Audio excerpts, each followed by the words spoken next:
Topic है aquaculture micro and macro algae cultivation. इसमें content है, फर्स्ट है introduction, habitats, micro and macro algae production system, oil extraction. इसमें first हम देखेंगे introduction. Aquaculture also as known as aqua farming is farming of fish, crustaceans, mollusks, aquatic plants, algae and other organisms। Aquaculture को हम aqua farming के रूप में भी जाना जाता है। यह fish, mollusc, crustaceans, aquatic plants, algae और अदर ऑर्गेनिज्म जो होते हैं उनका इसमें कल्टीवेशन किया जाता है। According to the food and agriculture is understood to mean the farming of aquatic organism including fish, mollusk, crustaceans and aquatic plants.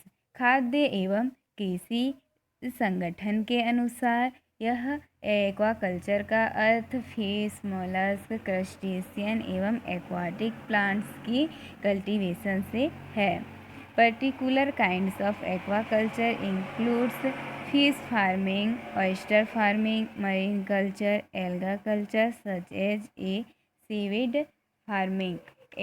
Aquaculture के विभिन्न प्रकारों में फिश फार्मिंग, ऑयस्टर फार्मिंग, झींगा अर्थात झींगा पालन, मरीन कल्चर, एल्गल कल्चर जिसमें seaweed farming जिसमें समुद्री शैवाल का कल्टीवेशन कराया जाता है शामिल है।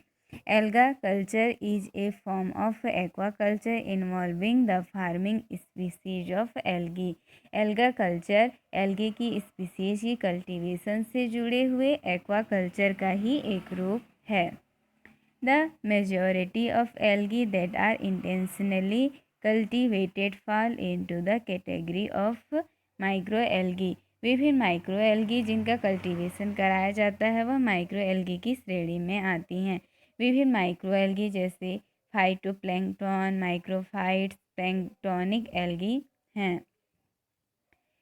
Macro algae commonly known as seaweed also have many commercial and industrial uses. Micro algae जिसे आमतौर पर हम सीवीड के रूप में जाने जाते हैं, इनका विभिन्न कमर्शियल एवं इंडस्ट्रियल उपयोग है, लेकिन उनके आकार एवं पर्यावरण की विशिष्ट आवश्यकताओं के कारण इनका जो कल्टीवेशन होता है वह आसानी से नहीं हो पाता है। Commercial and industrial algae cultivation has numerous uses. वाणिज्यिक एवं इंडस्ट्रियल जो औद्योगिक शैवाल की खेती के कई उपयोग हैं, जैसे डाइज में food, fertilisers, chemicals, feedstock, pharmaceuticals आदि में इनका यूज होता है। आगे हम देखेंगे हैबिटेट्स। माइक्रो एल्गी और microphytes are microscopic invisible to naked eyes. यह माइक्रो एल्गी या माइक्रोफाइट्स जो होते हैं माइक्रोस्कोपिक होते हैं तथा यह नेक्ड आइज में दिखाई नहीं देते हैं। Found is fresh water and marine water. यह फ्रेश वाटर एवं मरीन वाटर अर्थात समुद्री जल में पाए जाते हैं। They are unicellular species. यह यूनिसेल्यूलर स्पीसीज होती हैं अर्थात फिर आगे हम देखेंगे depending on the species their sizes can range from a few micrometres to a few hundred micrometres. यह स्पीसीज के आधार पर इनके आकार कुछ माइक्रोमीटर्स से लेकर 100 माइक्रोमीटर्स तक हो सकते हैं। Microalgae capable of performing photosynthesis are important for life on Earth. They produce approximately half of the atmospheric oxygen. यह माइक्रोएल्गी पृथ्वी पर जीवन के लिए महत्वपूर्ण है क्योंकि यह जो एटमॉस्फेरिक ऑक्सीजन होती है इनका लगभग आधा का यह प्रोड्यूस करते हैं। यह फोटोट्रॉपिक रूप से बढ़ने के लिए गैस CO2 का यूज़ करते हैं जो कि पॉल्यूशन को भी कम करने में मदद करते हैं। सेकंड है मैक्रोएल्गी। सीवीड और macroalgae of species of macroscopic multicellular marine algae. यह सीवीड या मैक्रोएल्गी जो मैक्रोस्कोपिक होते हैं यह बहुकोशिकीय होती हैं तथा यह सीवीड एल्गी जो कि हजारों स्पीसीज को संदर्भित करता है। The term include some types of rhodophyta, red phaeophyta, brown chlorophyta, green micro algae. इनमें विभिन्न रोडोफाइटा के जैसे रेड एल्गी, फियोफाइटा में ब्राउन एल्गी, क्लोरोफाइटा में ग्रीन एल्गी, यह सभी माइक्रो एल्गी के अंतर्गत शामिल हैं। Production system. Alga culture is a form of aquaculture involving the farming of species of algae। यह जो एल्गा कल्चर होती है यह एक्वाकल्चर का ही एक रूप है जिसमें एल्गल स्पीसीज का कल्टीवेशन कराया जाता है। यह विभिन्न स्टेप्स में पूरा होता है जिसके पश्चात हम जो एल्गी है उससे बायोमास का प्रोडक्शन करते हैं। इसमें फर्स्ट है ग्रोइंग एल्गी।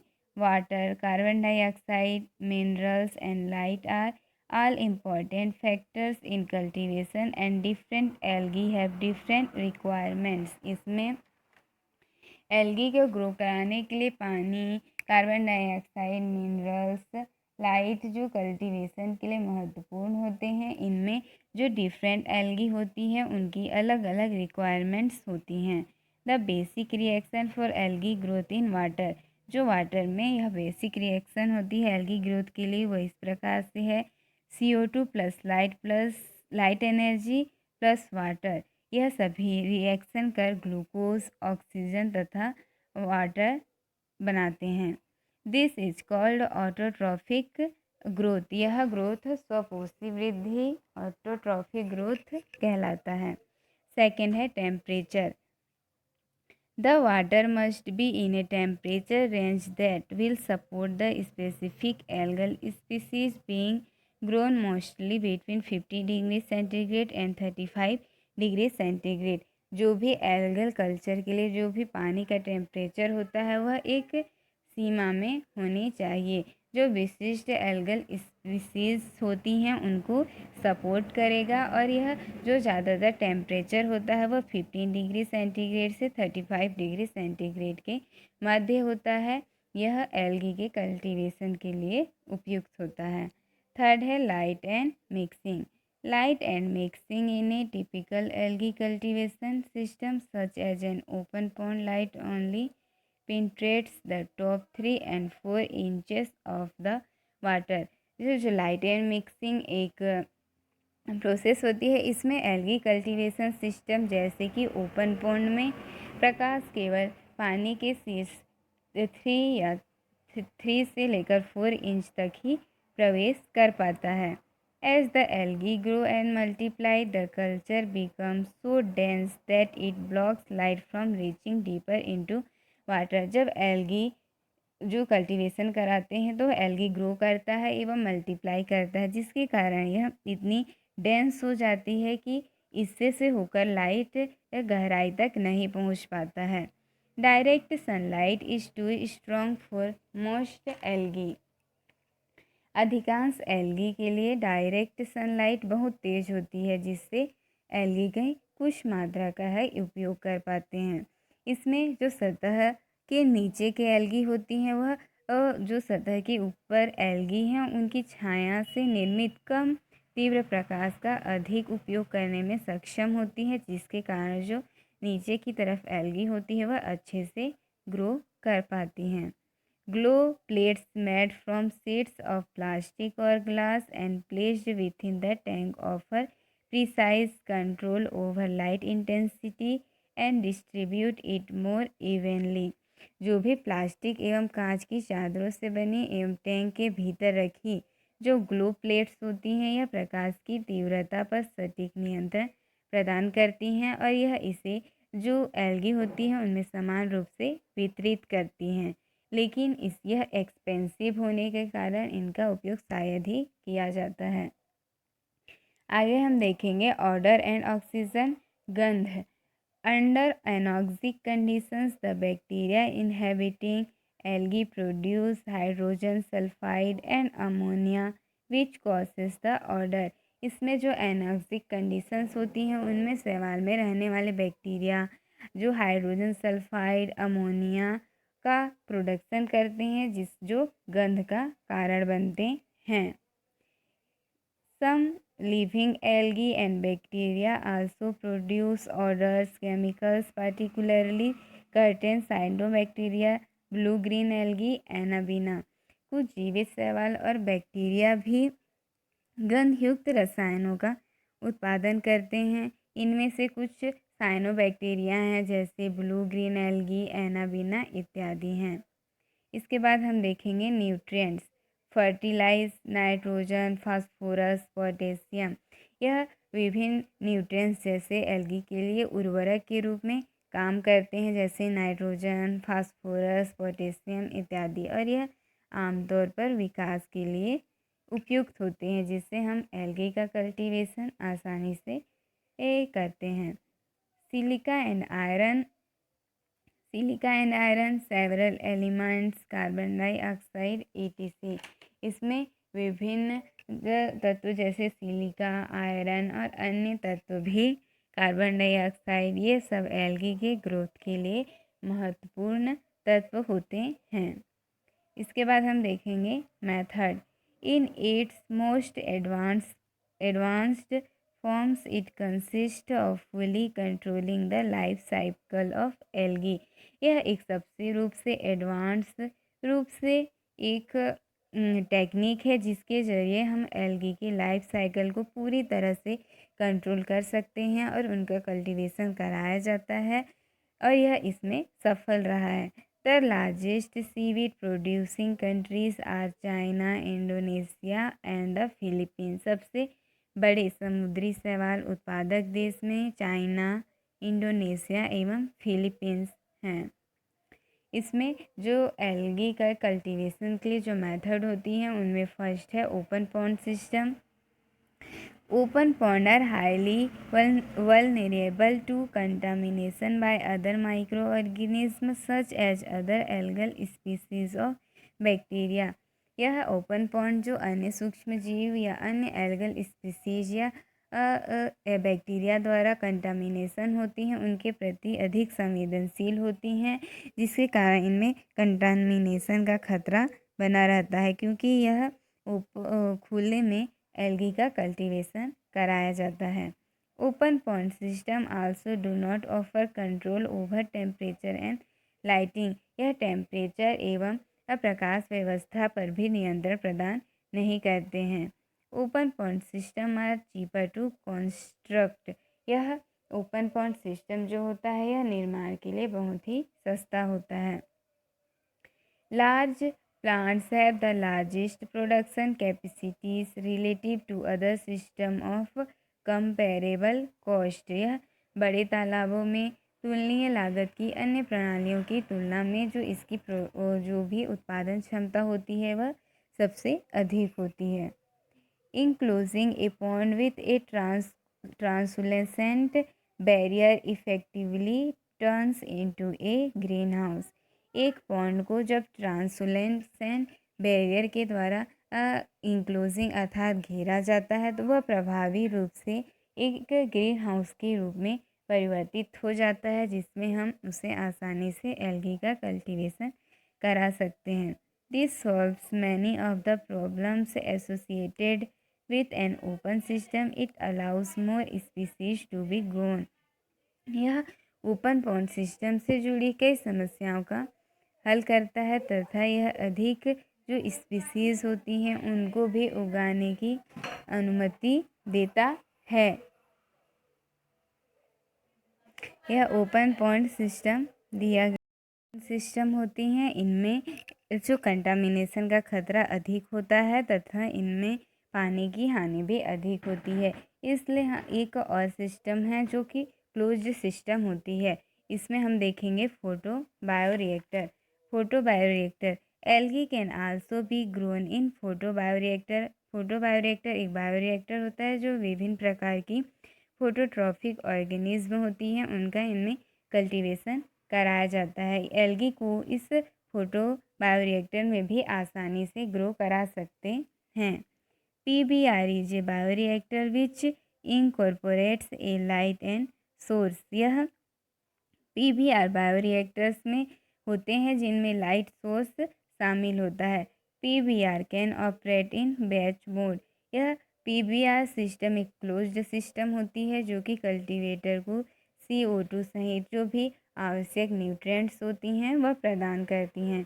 यह can operate in batch mode. यह बैच मोड पर काम करता है जिसमें प्रत्येक जो फसल होती है उनके बाद रिएक्टर को फिर से जमा करना शामिल है, लेकिन इनमें लगातार बढ़ना और इनकी हार्वेस्टिंग करना संभव है। This allows the reactor to operate for long periods. यह बैच मोड के कारण यह रिएक्टर को लंबे समय तक संचालित करने की अनुमति देता है। यह एल्गल कल्चर जो ओपन पॉन्ड होते हैं वह अन्य संसाधन होते हैं उनमें एल्गे का संवर्धन करना होता है। यह ट्यूबुलर फोटोबायोरिएक्टर एवं हॉरिजॉन्टल फोटोबायोरिएक्टर हैं। इसके बाद हम देखेंगे harvesting. Algae can be harvested using micro screens bye centrifugation and flocculation and force flotation. इसमें जो एल्गी होती हैं उनको माइक्रो स्क्रीन्स का यूज़ करके सेंट्रीफ्यूगेशन द्वारा फ्लोक्यूलेशन द्वारा हम इसका हार्वेस्टिंग करते हैं। Flocculation is often too expensive for large operations.